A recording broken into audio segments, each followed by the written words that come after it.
This is the fourth in a series of videos designed to teach the basics of CSS. If you are new to CSS and have not yet watched the first 3 videos in this series, then you might want to go back and watch those videos before watching this one. This video will describe how to position elements.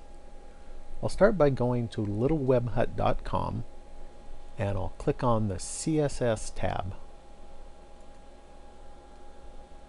Next, I'll find the link for the position property and click on that.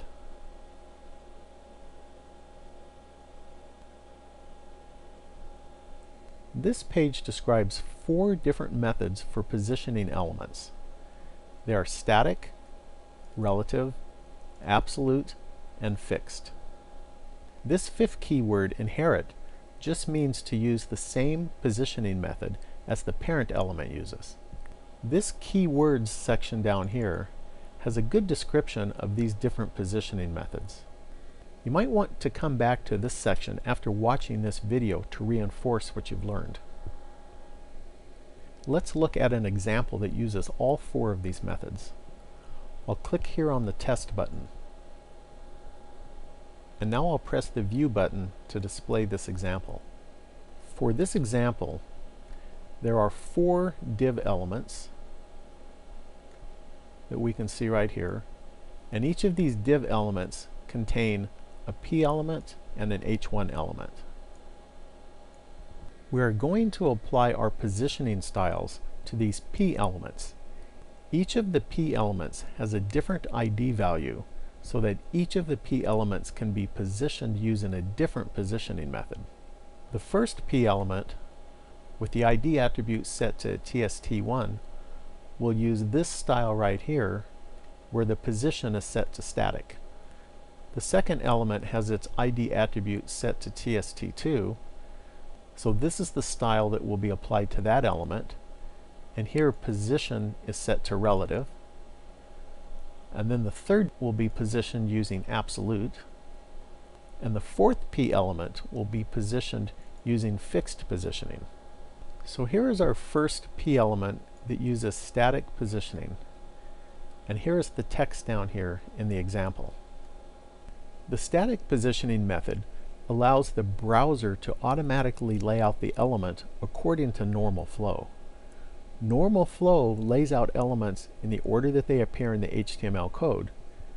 So, for instance, inline elements are placed on the same line until the line runs out of room, in which case a new line is started underneath. And then block elements, like this P element here, begin and end with a line break and occupy the full width of the line. This is basically the default behavior of a browser. This P element here was positioned using relative positioning. The relative positioning method allows the element to be positioned with an offset from its normal flow position. The top, right, bottom, and left properties are used to set the offsets. So here in the style, we can see that top is set to 20 pixels and left is set to 50 pixels. So looking at this previous P element, you can see where the normal flow position would be. And then on this example right here for relative positioning, we can see that we're down 20 pixels lower than it would have been for normal flow positioning. And we're also positioned from the left side 50 pixels from where the normal flow position would have been. This next element down here uses absolute positioning. This method allows the element to be positioned at an absolute position relative to its containing block. So to use absolute positioning, it's important to understand what the containing block is. The containing block is the nearest ancestor element whose position property is set to relative, absolute, or fixed. You can find this definition of a containing block back on our previous page. Here it is right here. So again, the containing block is the nearest ancestor element that has its position property set to relative, absolute, or fixed. So back to our example. Here is our P element.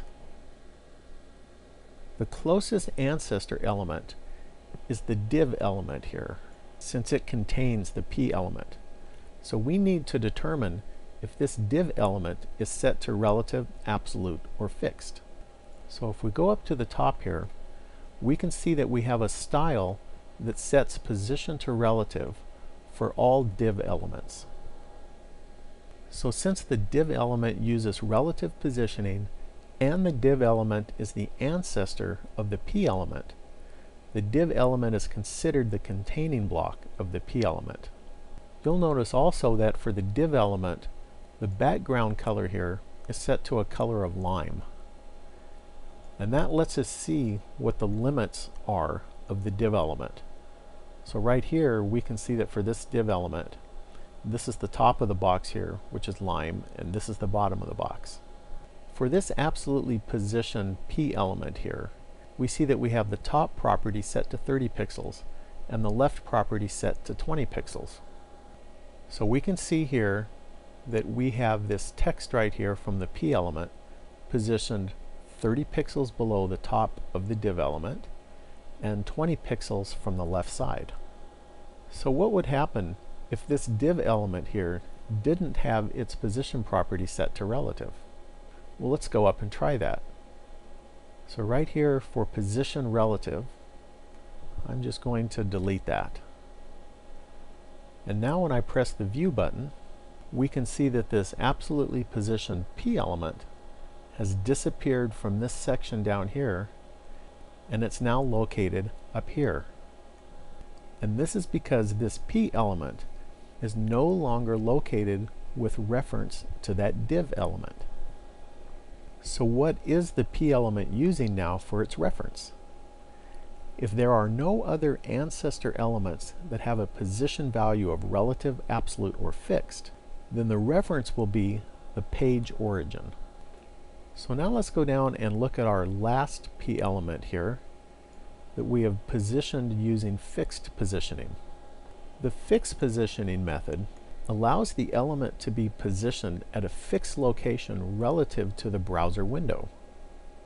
When this positioning method is used, the position of the element does not change even when the browser window is scrolled. For this example, the top property is set to 325 pixels and the left property is set to 60 pixels. Here is the top of our browser window right here. So you'll see that this text within the p element is located 325 pixels below the top of this window here, and it's also located 60 pixels from the left side of this browser window. And now if you watch this text while I scroll the window, you'll see that it stays fixed even when I'm scrolling. And I can scroll from left to right also, and this text will stay in a fixed position. Well, that summarizes these 4 positioning methods and concludes this video. Thanks for watching, and please subscribe and leave a comment.